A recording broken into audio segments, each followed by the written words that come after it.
ನಮಸ್ಕಾರ. SR public ನ್ಯೂಸ್ಗೆ ಸ್ವಾಗತ. ಇತ್ತೀಚೆಗೆ ವಿಜಯನಗರ ಜಿಲ್ಲೆಯ ಹಂಪಿ ಕನ್ನಡ ವಿಶ್ವವಿದ್ಯಾಲಯದಲ್ಲಿ ಕನ್ನಡ ವಿಭಾಗದ ವತಿಯಿಂದ ಪಂಪ ಸಭಾಂಗಣದಲ್ಲಿ ವಿಶ್ವ ರಂಗಭೂಮಿ ದಿನಾಚರಣೆಯನ್ನು ಆಚರಿಸಲಾಯಿತು. ಈ ಕಾರ್ಯಕ್ರಮದ ಸಂಪನ್ಮೂಲ ವ್ಯಕ್ತಿಯಾಗಿ ಬಳ್ಳಾರಿಯ ಅಭಿನಯ ಕಲಾ ಕೇಂದ್ರದ ನಿರ್ದೇಶಕರು, ಕವಿಗಳು, ನಟರು, ರಂಗಕರ್ಮಿಗಳಾದ ಕೆ ಜಗದೀಶ್ ರವರು ಸಮಕಾಲೀನ ಕನ್ನಡ ರಂಗಭೂಮಿಯ ಸವಾಲುಗಳು ಈ ವಿಷಯ ಕುರಿತು ಮಾತನಾಡಿದರು. ಕಲೆ ಯಾವಾಗಲೂ ನಿಂತ ನೀರಿನಂತಾಗಬಾರದು. ಆಧುನಿಕ ಉಪಕರಣಗಳನ್ನು ಬಳಸಿ ಕಲೆಯನ್ನು ಉತ್ತುಂಗಕ್ಕೆ ಏರಿಸಬೇಕೆಂದು, ಯಕ್ಷಗಾನ ಕಲೆಗೆ ಸಿಗುವ ಗೌರವ ಬಯಲಾಟಕ್ಕೆ ಸಿಗುತ್ತಿಲ್ಲವೆಂದು ಬೇಸರ ವ್ಯಕ್ತಪಡಿಸಿದರು. ಬಳ್ಳಾರಿಯ ಹಿರಿಯ ರಂಗಭೂಮಿ ಕಲಾವಿದರಾದ ಕೋಟ್ನೇಕಲ್ ರಂಗಮ್ಮ ಕಾರ್ಯಕ್ರಮವನ್ನು ಉದ್ಘಾಟಿಸಿದರು.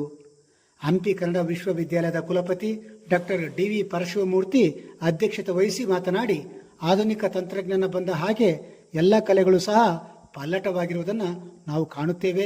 ಒಂದು ಕಾಲದಲ್ಲಿ ನಾಡಿನ ದೊಡ್ಡ ಸಂವಹನ ಕಲೆಯಾಗಿದ್ದ ನಾಟಕ ಸ್ಥಾನವನ್ನು ಸಿನಿಮಾ ಆಕ್ರಮಿಸಿಕೊಂಡಿವೆ ಎಂದರು. ಈ ಒಂದು ಕಾರ್ಯಕ್ರಮದಲ್ಲಿ ನಾಟಕ ವಿಭಾಗದ ಮುಖ್ಯಸ್ಥರಾದ ವೀರೇಶ್ ಬಡಿಗೇರ, ವಿವಿಧ ವಿಭಾಗಗಳ ಡೀನ್ಗಳು, ಬೋಧಕರು, ಆಡಳಿತಾಧಿಕಾರಿಗಳು, ಬೋಧಕೇತರ ಸಿಬ್ಬಂದಿಗಳು, ಸಂಶೋಧನಾ ವಿದ್ಯಾರ್ಥಿಗಳು ಹಾಗೂ ರಂಗಭೂಮಿ ಕಲಾವಿದರು ಉಪಸ್ಥಿತರಿದ್ದರು.